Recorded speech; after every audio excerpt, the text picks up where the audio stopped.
¿Qué tal, amigos del Apostadero y de Fullaventura? Mi nombre es Cristian Sokolowski. Estamos en el RENAR para entrevistar al director nacional Juan Pablo Alan y hacerle unas preguntas respecto a lo que ha cambiado y lo que va a cambiar.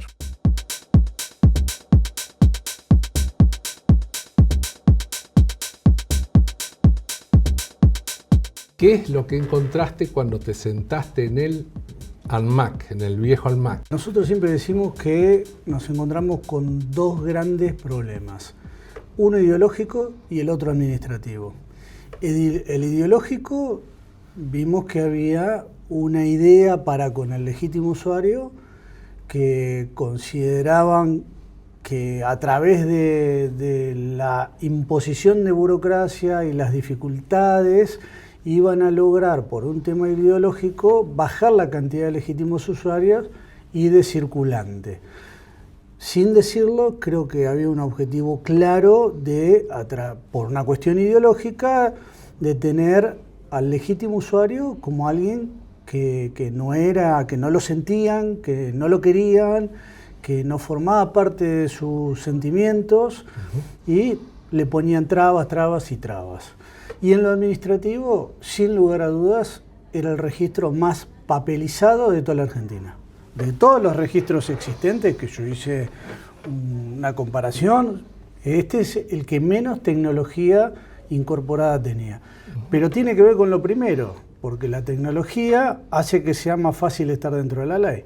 Entonces, si vos por ideología considerás que hay que poner trabas para alejar al legítimo usuario y de esa manera bajar el circulante, bueno, que las dificultades se ven después en la burocracia, en la cantidad de burocracia, y el papel era un símbolo de todo eso. Era el registro más anacrónico y más papelizado de toda la Argentina. El primer cambio, sin lugar a dudas, es nuestra visión hacia el legítimo usuario. Para nosotros el legítimo usuario de armas es un aliado de la gestión, siempre lo decimos, porque es el típico cumplidor de la ley, el prolijo, el responsable, el que nos ayuda a generar la conciencia en los que no están bajo la regularidad de lo importante de estar dentro de la regularidad. Entonces el primer cambio es, nos sacamos de encima el freno ideológico. Consideramos al legítimo usuario como alguien muy importante en nuestra gestión. E hicimos, como bien mencionabas algunas de las medidas, hicimos cosas pensando en ellos, escuchándolos a ellos y viendo que el objetivo nuestro es que estar dentro de la ley sea fácil. Ese es, todo lo que ves acá está motivado por eso. Que estar dentro de la ley sea fácil, eso fue, me acuerdo perfectamente, una de las dos premisas de la ex ministra Patricia Bullrich. Me dijo, todo aquel que quiere tener un arma en su casa, pues que la tenga. Segundo, hagámosela fácil. ¿Sí? Entonces, esas son las cosas que nosotros entendíamos necesario, urgente e indispensable, es cambiar el foco y la visión y la valoración hacia el legítimo usuario. Después vinieron las medidas. Por ejemplo, sacar los 15 días de registro de oposiciones, que eso lo que hacía era demorar la CLU, la credencial de legítimo usuario, y eso hacía que la gente diga, no, más sí, yo no, ¿para qué voy a estar dentro de la ley? Eso era la consecuencia. Después, también la segunda medida que tomamos es que todo aquel que renueve la CLU en tiempo y forma no le vuelvan a tomar el registro de aptitud de tiro, digamos. Esto basándonos en el registro nacional automotor, entendíamos que no es necesario volver a rendir porque la aptitud ya está debidamente demostrada con su conducta constante, prolija, bueno, y después el granito nuestro es la digitalización de la CLU primera, de la tarjeta de munición, después la tenencia express. Fuimos todo en camino a cumplir con aquel mandato que nos moviliza, que nos orienta, que es que estar dentro de la ley sea fácil. La Argentina tiene una ley, vos lo sabés muy bien, sólida, que tiene 50 años, que es estudiada en el mundo, que es fuente de inspiración de otras legislaciones, sobre todo en América Latina, pero que en su aplicación le fueron poniendo trabas en su implementación y lograron que 2 de cada 3 legítimos usuarios estén vencidos. Bueno, nosotros nos propusimos cambiar esa lógica y dar vuelta a ese ratio. No es una tarea fácil, pero la hemos mejorado sustancialmente. Hoy hay más de 20% adicional de legítimos usuarios en condiciones, con su CLU vigente. Las tenencias también, lo mismo, han aumentado significativamente. Y es todo producto de la modernización, de la digitalización, pero que no deja de ser consecuencia del cambio de paradigma. El cambio de paradigma es: el legítimo usuario es un aliado de nuestra gestión.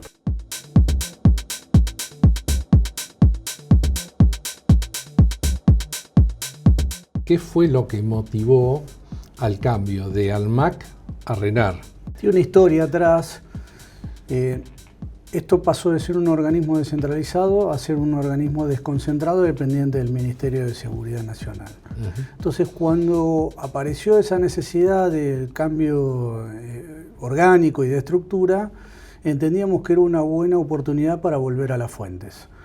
Y la verdad que esto siempre fue el Registro Nacional de Armas y Explosivos, que después ampulosamente le quisieron agregar una serie de fines y de actividades que, además de que no se cumplían ninguna de ellas, sí tenían claramente una orientación en contra del legítimo usuario. Esta era nuestra visión, y que además el que mucho abarca poco aprieta, no cumplía ninguna de todas sus funciones, las cumplía bien. Entonces decidimos volver a las fuentes, concentrarnos en lo que somos, que es un registro nacional de armas y de explosivos, con capacidad de fiscalización muy superior a la inicial, a través de la tecnología. Hoy la tecnología que incorporamos nos permite tener un control y una trazabilidad que antes no existía. Y se lo propusimos a la Presidencia y entendieron perfectamente. Es concentrarse en las verdaderas misiones y funciones de este organismo, y no andar cargándose de mochilas y de actividades que no tienen nada que ver con la naturaleza del organismo y que además tienen un tinte ideológico y además te hacen ser ineficaz en todo, porque al tener que desparramar tu energía en actividades no esenciales, bueno, terminás incumpliendo con las esenciales. Esa es más o menos la idea. En general, los legítimos usuarios tomaron muy bien todos estos cambios. ¿Cuál es tu opinión? Mira, nosotros tenemos encuestas que hacemos cada tanto y además es lo que escuchamos, lo que sentimos cuando vamos a las entidades de tiro, a los tiros federales, a los polígonos, cuando recibimos asociaciones o legítimos usuarios individuales que nos paran, nos dicen, lo vemos en las redes. Creo que todo lo que hicimos, esta batería de medidas que tiene muy claro cuál es la finalidad, fueron bien recibidas por el ambiente, por los legítimos usuarios, nos lo hacen saber, nos lo hacen llegar, pero porque saben que los tratamos mejor. Y los tratamos mejor por esto que te decía al principio, porque no son enemigos. Acá en la Argentina, el que quiere tener arma y cumple con todos los requisitos, la tiene que tener. Porque si no, lo que logramos es exactamente lo contrario, es empujarlos a la ilegalidad. Y al Estado lo que le conviene y le sirve es que estén todos adentro.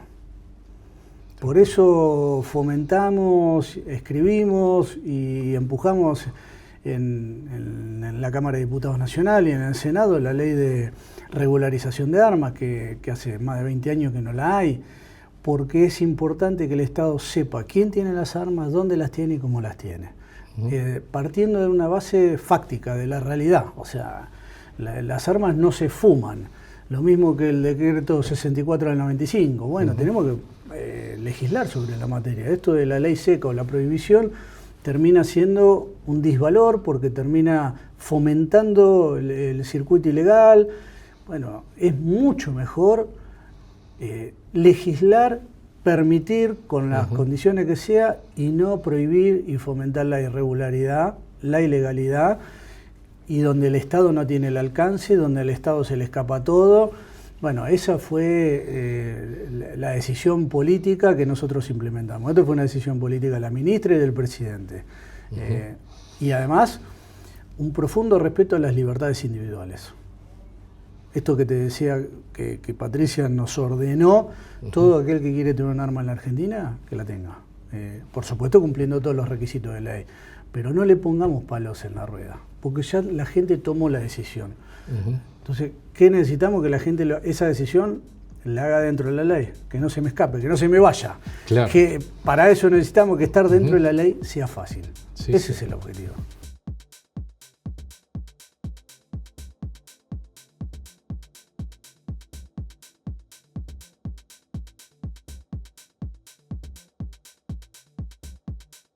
¿Cuáles son los próximos cambios que estás pensando hacer?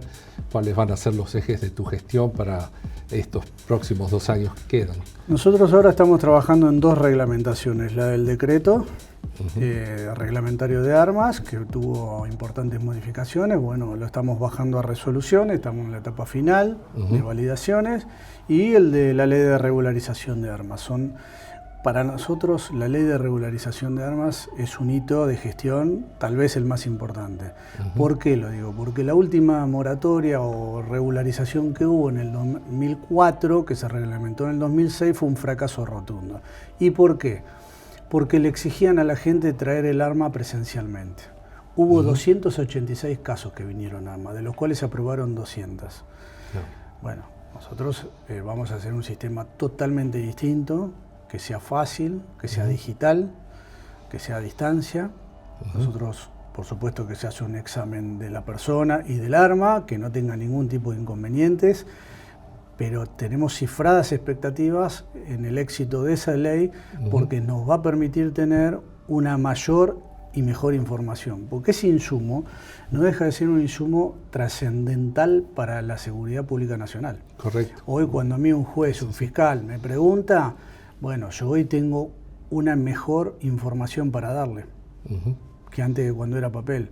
Claro. Obviamente, cuando digitalizamos nos encontramos arriba de la mesa con un montón de problemas que acarreaba la papelización del registro.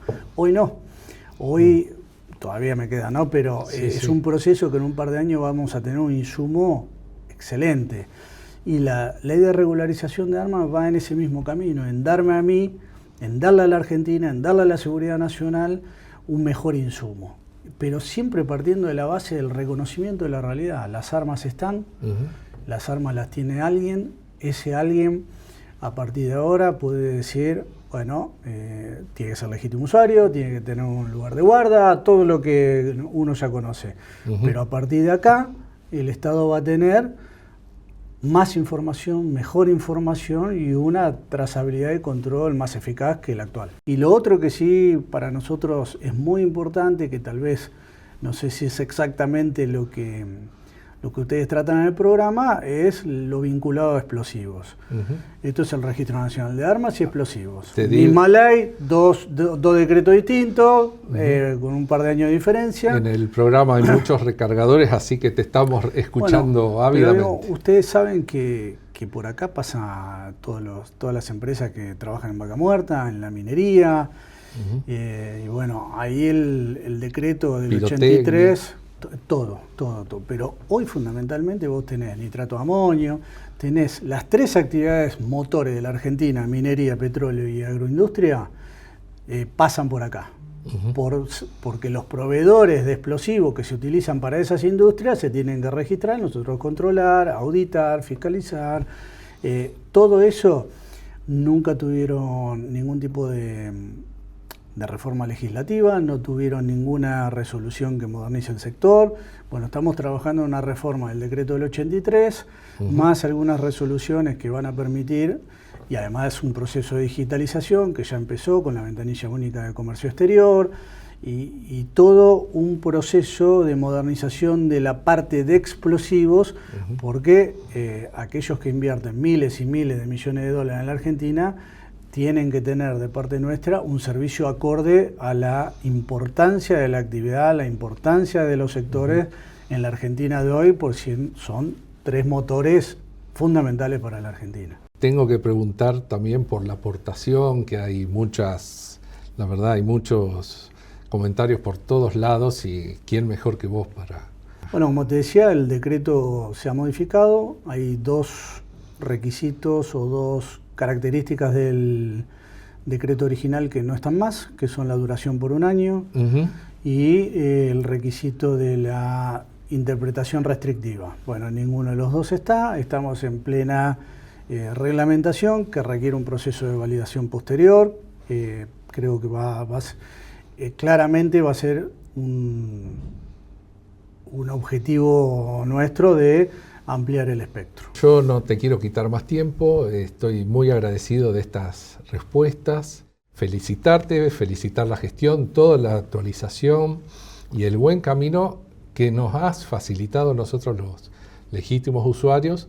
Y como bien decías vos, esto no solo es legítimos usuarios, es también explosivos, talleres mecánicos armeros, instructores, todo un abanico y un universo que hay que saberlo manejar y creo que lo has llevado y lo estás llevando muy bien. Así que... Bueno, yo agradecerte la entrevista y ustedes, como todos los medios especializados, como todas las entidades de tiro, como todas las asociaciones, a nosotros nos sirven como polea de transmisión. Es una forma de conectarnos con el legítimo usuario, con los comercios, con las industrias vinculadas al sector que trabajan con nosotros. Y la verdad es que todo parte desde el principio. Es el cambio de mirada, de visión y de valoración hacia el legítimo usuario. A partir de ahí viene todo lo demás. Yo creo que lo que valora el legítimo usuario en nuestra gestión es principalmente y fundamentalmente eso. Es decir, dejamos de ser perseguidos para convertirnos en aliados. Eso es toda una novedad. Entonces, sí. No ser parte de la inseguridad. Claro, entiendo que viene por ahí la valoración y nada, los programas como los de ustedes nos ayudan mucho a relacionarnos de manera intermedia con todos ellos. Así que muchísimas gracias. No, muchísimas gracias a vos y por tu tiempo y amabilidad.